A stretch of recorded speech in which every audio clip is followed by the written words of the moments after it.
when should you not buy a house? And you do realize I'm in the real estate industry, so you would think I would be telling you it's always a good time to buy a house.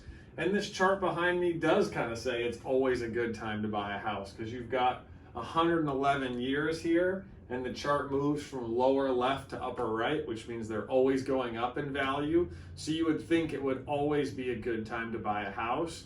But like any expert in their field, an expert should be able to tell you when you shouldn't do that, because nothing is good all the time. There's times to stop eating ice cream. Anything that you can think of that is good, there's a limit to it. And I think the same thing is true with buying a house. And I just want to throw at you the 3 simple things that I typically look for to advise someone that they shouldn't buy a house. Now, do I ever stop them? No, I'm here to help and serve and get you where you want to go.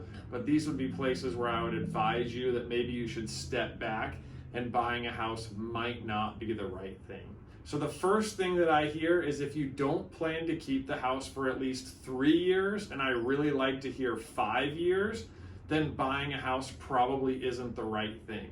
The biggest reason I see that is that when you buy the house, you have fees going in, and then you typically have about 7% fees going out.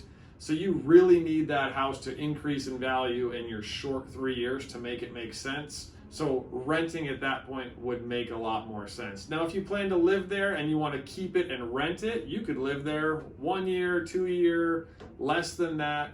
And keeping it as a rental would make it make a lot of sense. But if you only plan to live somewhere less than 3 years, you don't want to own a rental, and you're going to sell the house, or the rental doesn't make sense, then that's really not a time that you should buy a house. The second thing you should look at, it really goes to your personal budget.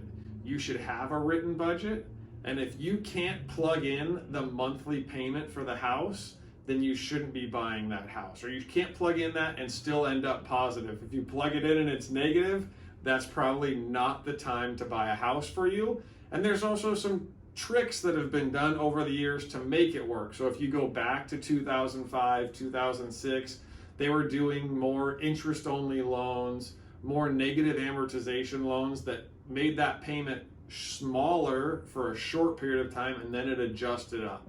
So you should always be looking at your budget based on that full amortized payment, and that will give you a cue of if you can afford the house or not. Then that should really show you, should I buy it or should I not? And then the last one I'm going to say is my most controversial one. I think you should have shown a track record of having the ability to save.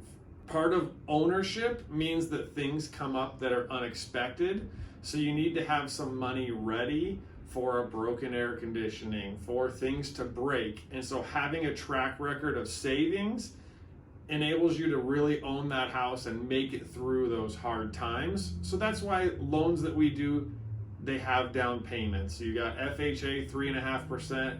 If you spend a year saving up that 3.5%, that's a great track record of savings. We do offer down payment assistance. We actually have a down payment assistance loan that I really like right now. I think there's a great benefit to it, and it can be very useful. But I think a big part of what's useful in it is that they actually forgive the down payment assistance. It's why it's one that I like. But on the flip side, you may not have shown a track record of savings, so it puts you at more risk in owning the house. So those are the big 3 reasons I would look for of when not to buy a house.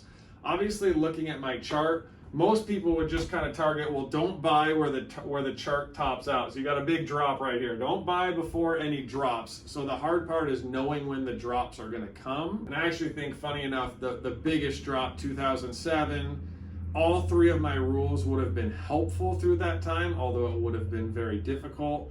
1, if you kept it 3 to 5 years, you made it through the rough spot.